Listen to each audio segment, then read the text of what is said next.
آداب زندگی۔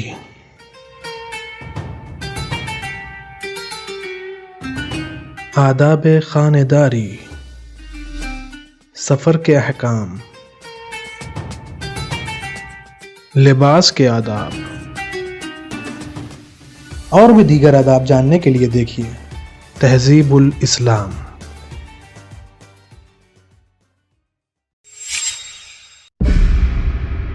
اعوذ باللہ من الشیطان الرجیم، بسم اللہ الرحمن الرحیم۔ ناظرین کرام، السلام علیکم۔ ایک مرتبہ پھر تہذیب الاسلام کے اس نئے ایپیسوڈ میں آپ سب کو خوش آمدید کہتے ہیں۔ پچھلے ایپیسوڈ میں ہم نے اچھے خواب دیکھنے کی دعاؤں کے بارے میں جانا تھا۔ آج کے اس ایپیسوڈ میں خواب کے سچے اور جھوٹے ہونے کا باعث اور اس کی تعبیر۔ معتبر حدیث میں منقول ہے کہ لوگوں نے حضرت امام جعفر صادق علیہ السلام سے سوال کیا کہ اس کی کیا وجہ ہے کہ بعض اوقات مومن خواب دیکھتا ہے اور جیسا دیکھتا ہے ویسا ہی ہو جاتا ہے، اور کبھی خواب دیکھتا ہے جس کا کوئی اثر بھی ظاہر نہیں ہوتا۔ فرمایا جب مومن سوتا ہے تو اس کی روح آسمان کی طرف پرواز کرتی ہے، پس جو کچھ روح آسمان پر عالم ملکوت میں جو محل تقدیر و تدبیر ہے دیکھتی ہے وہ برحق ہے اور اس کا اثر ظاہر ہوتا ہے، اور جو کچھ زمین پر اور ہوا میں دیکھتی ہے وہ خواب پریشان ہے۔ راوی نے دریافت کیا کہ آیا مومن کی روح سب کی سب آسمان پر چلی جاتی ہے، بدن میں کچھ نہیں رہتی؟ فرمایا ایسا ہو تو وہ مر نہ جائے، بلکہ اس کی مثال آفتاب کی سی ہے کہ خود آسمان پر ہے، اس کی شعاعیں اور روشنی زمین پر پہنچتی ہے، اسی طرح روح بدن میں رہتی ہے اور عکس اس کا آسمان کی جانب حرکت کرتا ہے۔ دوسری روایت میں حضرت امیر المومنین علیہ السلام سے منقول ہے کہ جو مومن سوتا ہے پروردگار کے عرش کے پاس لے جاتے ہیں، اور جو کچھ وہ وہاں دیکھتی ہے وہ برحق ہے، اور جو کچھ لوٹتے وقت ہوا میں دیکھتی ہے وہ خواب پریشان ہے۔ اس مضمون کی حدیثیں بہت ہیں۔ حدیث معتبر میں حضرت امام محمد باقر علیہ السلام سے منقول ہے کہ ایک شیطان ہے جس کا نام نرا ہے، وہ ہر رات کو اپنا جسم مشرق سے مغرب تک پھیلا دیتا ہے اور لوگوں کو پریشان خواب دکھائی دیتے ہیں۔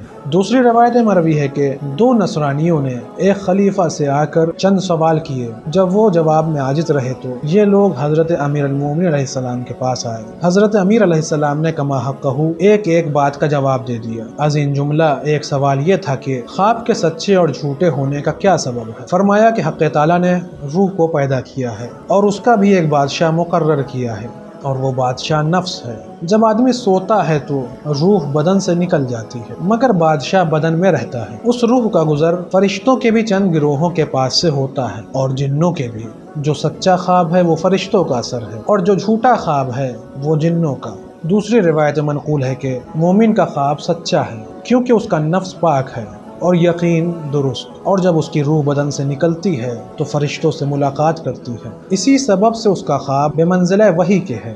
دوسری حدیث میں منقول ہے کہ وحی بعد پیغمبر خدا منقطع ہو گئی، مگر خوشخبری دینے والا خواب باقی ہے۔ ایک اور حدیث میں آیا ہے کہ سچا خواب نور پیغمبری کے 70 اجزاء میں سے ایک جز ہے۔ حدیث حسن میں حضرت امام جعفر صادق علیہ السلام سے منقول ہے کہ آخری زمانے میں مومن کی رائے اور اس کا خواب اجزائے پیغمبری میں سے 70ویں جز کے برابر ہوگا۔ حدیث صحیح میں حضرت امام رضا علیہ السلام سے منقول ہے کہ جب صبح ہوتی تھی رسول خدا صلی اللہ علیہ وسلم اپنے اصحاب سے دریافت کرتے تھے کہ آیا تم میں سے کسی نے خوشخبری دینے والا خواب دیکھا؟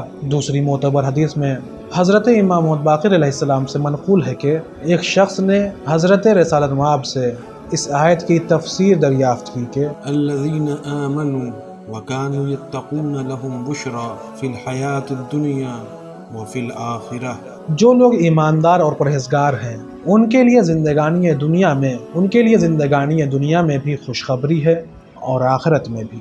حضرت نے ارشاد فرمایا کہ زندگانی دنیا کی خوشخبری سے مراد نیک خواب ہیں جو مومن دنیا میں دیکھتا ہے اور ان کی خوشخبری سے خوش ہوتا ہے۔